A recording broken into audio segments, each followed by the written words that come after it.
Rick, what's up, baby? No way. Are you really Keith Jones in the flesh? I am, baby. You're welcome. Hey, well, thank you, thank you. It's great to be with you. Hey, thanks for joining us again. We really appreciate it. And today we have a very interesting show, I think. We're going to talk about something that, I think most people probably think of as opposites, but I think they're really compatible, and that is goal setting versus spontaneity. I like the subject. What do you think about goal setting? How do you deal with setting goals for your life, for your fitness, for your career, for earning money? And what happens when you feel like maybe you're not being spontaneous enough? How do you blend the two? I've had quite the journey with both of those. Goal setting came to me really easy, as a kid growing up. I always set goals. I was a perfectionist, and now I like to call myself a recovering perfectionist. And so I set goals, and I measured how I felt about myself based on whether or not I accomplished the goals or produced the result that I wanted to produce. Well, let me stop you right there. So in other words, if you didn't hit a goal, that was like a big deal for you and like a negative mark? It was a negative mark. Wow. My self-worth was impacted. I felt like a failure, like I wasn't good enough, and it was really tough for me. Wow. So did that ever change? I mean, when you went in the Marines, was that a big deal? Like, did you have goals there other than staying alive and getting through it? Yeah, I had goals my whole life, man. Like, we take physical fitness tests. How was I going to perform against everyone else? Would I get a perfect 300? And a perfect 300, it would be running 3 miles in 18 minutes, wow. 80 sit-ups, 20 pull-ups. So I was measuring myself against other people. Could I get a 300? What's the highest score I could get? At the rifle range, would I, score expert on the rifle range? It never stopped. And it still hasn't stopped completely, but I am more in control of it. I'm more mindful of it. And what I found was having those goals and that mindset that if I don't achieve a goal, there was a lot of suffering involved, a lot. And from what you're saying, it sounds like what happened was, if you didn't hit the goal, you're thinking, I'm less than perfect, or me personally, inside me, my interior is affected. It's not just like my performance in that issue, it's like my whole life is kind of put in a bad light, right? It really was.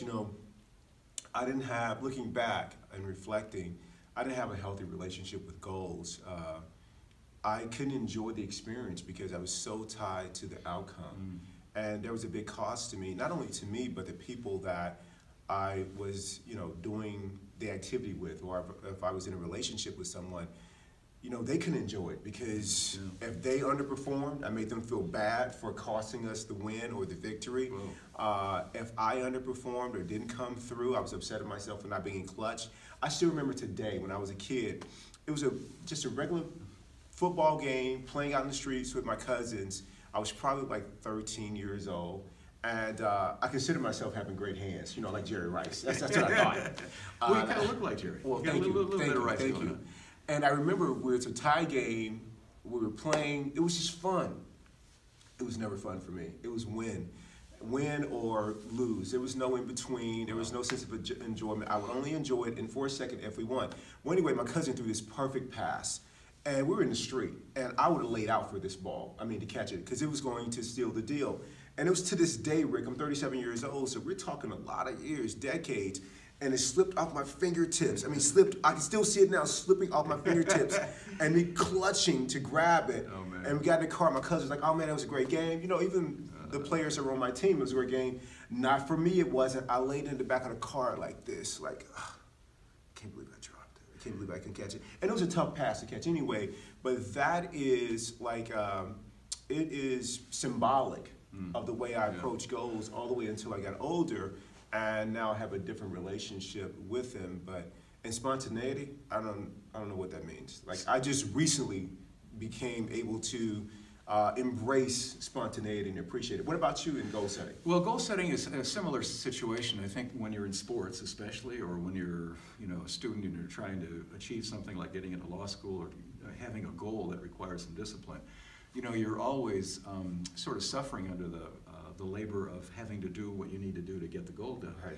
But I think once I hit my major benchmarks, I really kind of pulled back and thought, a lot of this is eating me up. Right. So give me some examples when you say major benchmarks. What do you mean? Okay. Well, let's say that my first job was as a lawyer was kind of a gopher job. Right. But I was happy to have the gopher job because I was so damn tired of law school. I wanted to rest. And Yeah, whatever, baby. Yeah, just kind of kill it a little bit myself.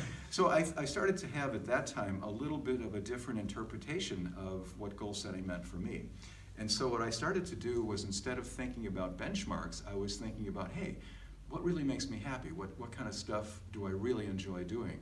Now, I thought that for a long time, but I didn't act on it until I got to be probably another 15 or 20 years older. Right. So the point of what I'm trying to say is that I think that a lot of our goals sometimes come from automatic pilot. Yes. Like in your situation, with fitness you need goals, with your career you need goals, with money you need goals, and we're not arguing against that.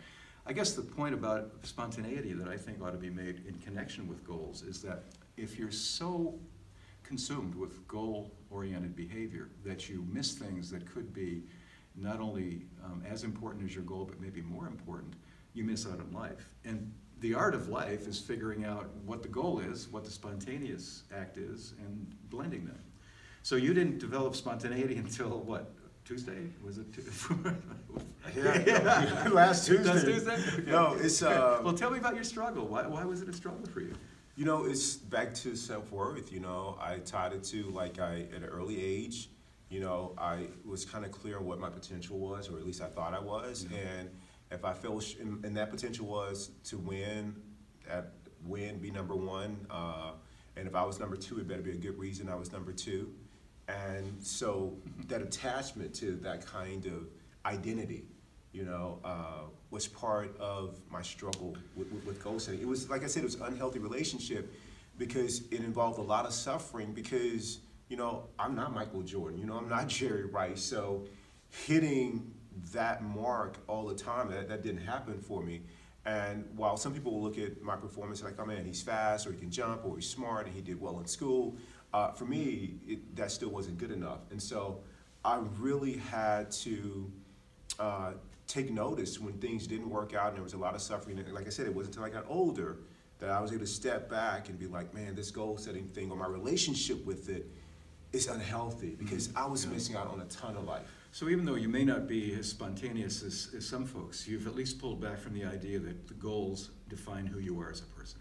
Yes, I pulled back from that, or that they, whether I reach a goal or accomplish something, that it impacts my happiness. Okay. And so for me, spontaneity is more about being flexible. Yeah. Like I'm being super flexible. So I'll give you a couple examples. So now I define being flexible as if something doesn't go the way that I would ideally like it to go, then I'm cool with it. And I can see the beauty of it, I can see the opportunity in it. So if we're going snowboarding and we're like, man, the conditions are incredible today, like it's gonna be phenomenal. And we get there and the resort we happen to go to, it's all icy. Like the sun didn't quite hit it right, and we're not gonna be able to ski the way we want to or snowboard. And I had a goal for how many, vertical feet we would do that day. When I go with him and that happens and we turn into all ice, I am so relieved because I don't have to work on his goals of doing like 50 runs. That's right. I bring everybody along with me. We're not. What are you doing? Eating, drinking water. Let's go. Let's go, man. That's right. We're not doing any of that. Yeah. No, but I'm able to be like, hey, today I'm going to work on my edges. I'm going to work on, working on my opposite foot for snowboarding. Like I'm able to create something fun out of it that moves me to the next level. That's great. And it's better for other people because, like I said, I wasn't present to how much I was adversely impacting the experience of other people by being this by being related to goals in such an unhealthy way. And didn't it also feel better for you, though? I mean, when you got there, you weren't beating yourself up about, hey, the conditions are terrible, I can't have a good time. You had to shift from that goal to, I'm working on my edges, or I'm going to spend more time with my buddies, or whatever it might be. Absolutely. You know, it came down to, for me, redefining what success was, redefining what was, what made me happy. And I've been told that before, because I've had some smart people around me my whole life, like my mom, my grandfather, just people that are wise and more mature, that have been through life, and so they know what it's really, really about. Yeah, you bet. And so I've been around them, but I didn't listen to them, because even when they told me that it's not about the outcome, it's about the journey, it's about the experience, just be completely committed to the process. When they told me those things, I was like, that's just another way of saying don't really try, or don't really care. But that doesn't land on you that way now, though. No, I'm smarter, man. I'm 47 years old now. Well, you're looking good. Well, thank you. Fitness is working out for you. So it's totally different, And I also got that if I was all about winning, that track I was on, I was never going to win that race, because it will never be enough. Yeah. It's always to the next goal, the next thing, and it never stops. And so once I redefined it as, this is what makes me happy, the goal is just something out there that's kind of like my heading or the direction that I'm traveling into. Yeah. But all I can control is the process. Am I giving my best every single day to what I want to produce? What do I want to accomplish? And at the end of the day, if I can sit back and kind of be like, man, I met things on my checklist today. I feel really good about that. Yeah, that's great. I want to add one thing about spontaneity that I think is really important. You said something that's key, and that is the whole process is the point. The process is the journey that's beautiful. That's the thing that you really get a lot out of. So I think when you talk about people who are comfortable with spontaneity, one thing you'll find is that they're happier. I think they tend to feel like spontaneity is something that really provides them with an opportunity of exhilaration that they normally wouldn't get in life. Now, that doesn't mean that you don't stop having goals, but it also means that when you are in spontaneity, you recognize this is something that I brought on myself that I intended and that I like. Give an example. Let's suppose that you and I, tomorrow morning, decide to go to the Olympics, let's say. Okay. Okay, and so the Olympics are in Innsbruck this year, let's say. Right. Okay, so we got to go to Austria. Some people will spend a lot of time sitting down, writing out everything they need to take to Innsbruck, checking everything they can on the internet about Innsbruck, doing all the research and so forth, and then getting the tickets in advance, make sure they get the best deal. Nothing wrong with that. But there's also another group of people who wouldn't do that, maybe just show up with a bag at the airport. Which one are you? Well, let me tell you this. There's no question 2 years ago I would have been the former. I'd have had every I dotted T cross. But He's an engineer. He's an engineer. You gotta love that. But hanging out with you, I've seen the way that you roll, with spontaneity. Yeah. You're like, yeah, I think I got everything, but if not, it's cool. Hey, I mean, seriously, you've taken some world trips, and you're like, I'm like, Rick, man, you going to India? Where are you staying? I don't know. What? Like, I don't even, I couldn't even get that. Yeah. And now, I'm like, man, how did you develop that? I think it's partly the idea that, again, what you said before, it's the journey that's the juice. That's the cool thing. So if I show up in India, or let's say show up in Tucson today without my stuff, well, I know the language, right? Right. I know how to make change. I mean, how bad can it be? You're going to have an adventure. Yeah. Roll with it. Man, like, it took me a while to get to that point, but I'm not all the way there, but I'm getting closer and closer. And I got to tell you, what? It's liberating. Yeah, cool. It is liberating. Cool. So you're there, so how would you consider yourself now? Are you a big goal setter, or are you more, spontaneous, or are you somewhere in the middle? I think my goals are very mundane compared to most of the folks in ToBeRe and our listeners. Mine are very mundane. Mine's about health, fitness, and happiness. That's it. That's it. That's it. And everything in my life has got to be directed to one of those three. Mm-hmm. Everything. So that doesn't mean that I have to go to work 9 to 5, right? Because that's not part of the deal, right? If I take off 2 days or 3 days, I used to hate that, beat myself up, and like you say, that was sort of a sign of failure and maybe a lack of ambition on my part and a character flaw. I don't do that anymore. No. Health, fitness, right? Health, fitness, and happiness. That's it.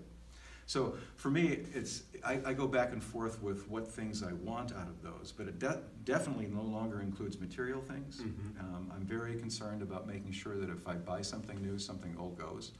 And I try also to make sure that my footprint in life, my footprint in the world is tiny, small. Partly that's selfishness because I just don't want to be responsible anymore. Right.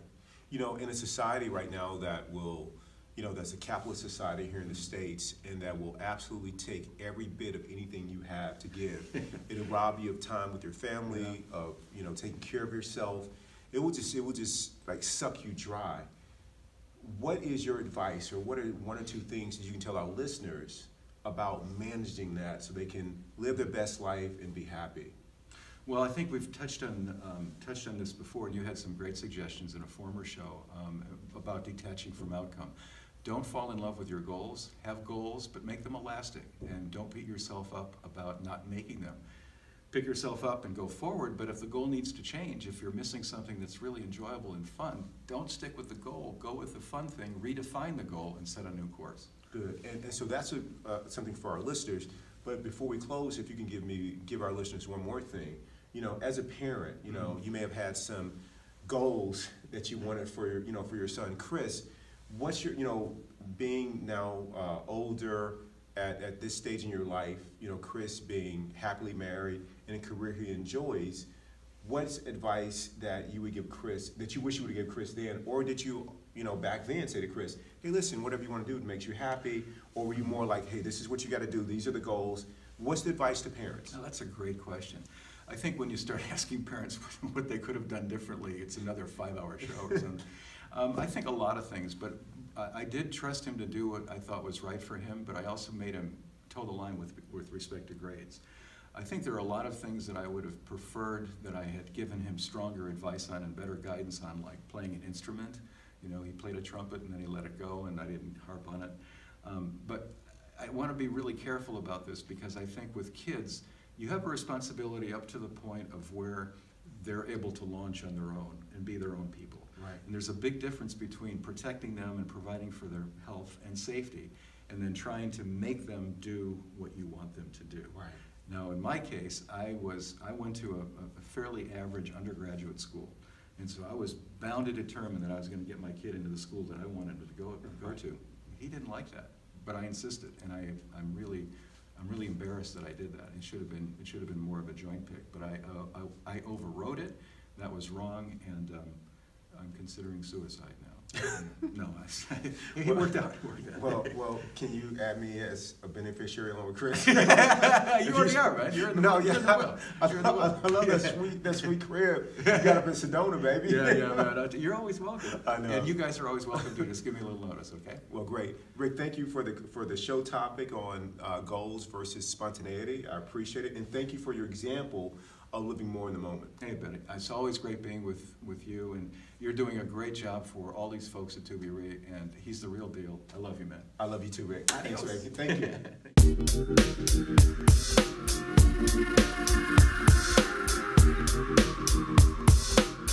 Thank you.